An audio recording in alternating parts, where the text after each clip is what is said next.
A Confederação da Agricultura e Pecuária do Brasil tem acompanhado de perto os temas relacionados à infraestrutura e logística.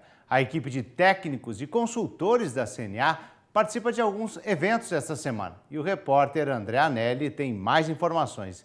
Bom dia, André. Muito bom dia, Marcelo Lara. Bom dia a você que acompanha o canal do Produtor. Eu estou aqui com o consultor de infraestrutura e logística da Confederação da Agricultura e Pecuária do Brasil, Luiz Antônio Fayet. Ele que participa de algumas reuniões aqui em Brasília a respeito do tema e é sobre isso que a gente conversa agora. Bom dia, doutor Fayet. Obrigado pela sua presença aqui. Ontem o senhor participou de um workshop para discutir os corredores logísticos estratégicos. Quais foram os principais pontos debatidos? Em primeiro lugar, é importante saber que o Brasil tem mania de fazer plano e dificilmente executa algum. E felizmente agora nós estamos assistindo uma ação do Ministério dos Transportes de tentar recuperar um trabalho que já se fez há 50 anos atrás. E nós mesmos na CNA, em 2004, junto com o Ministério da Agricultura e o Ministério dos Transportes, recomeçamos a fazer para saber quais são as rotas de escoamento de produção das diversas regiões do Brasil. Porque cada rota dessas tem que ter as vias, o destino, os pontos de destino, por exemplo, se vai ser porto ou vai ser um grande conglomerado urbano, e tem que saber quais são as providências que têm que ser tomadas. Isso não vinha se fazendo, estava abandonado.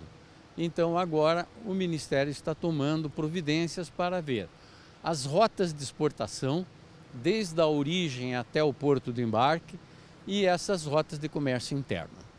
É fundamental ter esses mapeamentos tanto de áreas de produção e das rotas de comercialização, Fayet? Isto é fundamental para saber as quantidades que nós temos que transportar em cada direção. E em função disso é que nós vamos determinar quais são os investimentos necessários e muitas vezes não são necessários investimentos. São providências que têm que ser tomadas para administrar, por exemplo, os fluxos. É muito comum vocês verem na televisão congestionamento nos portos. Então é uma questão de boa ou de má administração e não requer investimento. Esse trabalho que nós estamos fazendo tem o objetivo de instrumentar e orientar a solução desses problemas. E a navegação de cabotagem também tem sido outro tema bastante debatido, né? Como é que a legislação nessa área está ultrapassada? De que forma que o senhor analisa e qual que é o custo de se transportar pelos portos brasileiros? Primeiro vamos explicar para as pessoas que não são do ramo o que é navegação de cabotagem. É a navegação entre portos no mesmo país. Não interessa a distância. É dentro do mesmo país, chama-se cabotagem, navegação de cabotagem. Acontece que essa legislação que cuida da navegação de cabotagem no Brasil tem quase meio século de idade.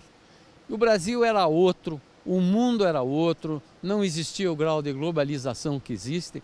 O Brasil era importador de comida. Hoje o Brasil é o segundo maior exportador mundial. Então as coisas mudaram e a legislação precisa mudar também. Para que vocês tenham uma ideia, eu pego um navio em Paranaguá para ir a Recife, o valor do frete que eu vou pagar por tonelada milha transportada é semelhante ao que eu faço de Paranaguá a Xangai, que fica do outro lado do mundo, para ver como nós temos uma legislação que se refere à liberdade de iniciativa para criar empresas de navegação, a vinculação com a construção naval. A construção naval no Brasil tem uma situação caótica, não é? Essa vinculação, uma série de amarrações legais, o problema de contratação de mão de obra e o excesso de tributação. Então nós precisamos resolver esse negócio, porque se nós conseguíssemos ter aqui os mesmos custos de fretes na costa brasileira, como existe em relação ao resto do mundo, nós evitaríamos grandes investimentos nas rotas terrestres. Nós poderíamos ter um alívio na malha rodoviária, na malha ferroviária, e com uma característica: o mar está aí, não precisa tapar buraco, não precisa fazer sinalização, o mar está pronto, Deus nos deu. Então essa solução da navegação da cabotagem é o que nós estamos estudando. Essa navegação, ela se baseia nesses princípios numa lei muito velha e um outro vício que é muito mais complicado. O povo brasileiro não tem ideia de quanto custa para o Brasil isso num tributo chamado Fundo da Marinha Mercante.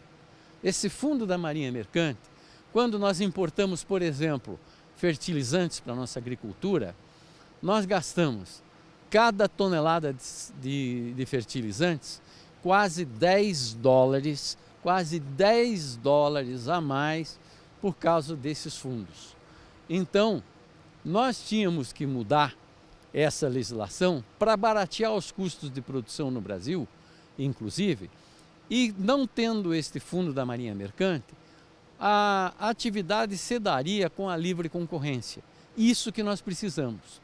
Para que vocês tenham uma ideia, então, eu já dei um exemplo dos trechos navegados, a milha ou quilômetro por tonelada transportada na navegação de cabotagem, em 2013, foi a última vez que eu fiz a conta, estava entre 7 e 10 vezes, 7 a 10 vezes, não é porcentagem não, 7 a 10 vezes mais caro que a navegação internacional.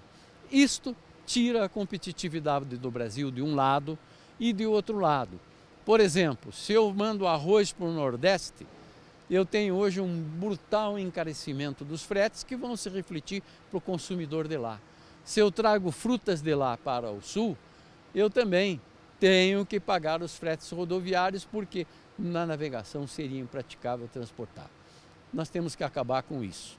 É fundamental reformular toda a legislação que trata das empresas de navegação do Brasil, que elas acabam sendo vítimas da construção naval, que está numa situação deplorável. Para encerrar então, doutor Fayet, rapidamente, quer dizer então que todo esse trabalho da CNA é voltado para reduzir o preço dos produtos e aumentar também a rentabilidade dos produtores, né? Nós trabalhamos nas duas pontas, nós queremos que os nossos clientes paguem menos e queremos que o nosso produtor ganhe mais. Esse raciocínio seu é exatamente sobre o que nós trabalhamos. E se nós não tivermos essas mudanças, nós ficaremos pagando sobrecustos que oneram tanto a produção nacional e comprometem a competitividade dos nossos produtos na conquista de novos mercados internacionais. Perfeito, muito obrigado. Conversei aqui com o Luiz Antônio Fayet, ele que é consultor de infraestrutura e logística da CNA e fez um balanço a respeito desse setor. Lara, é com você aí no estúdio.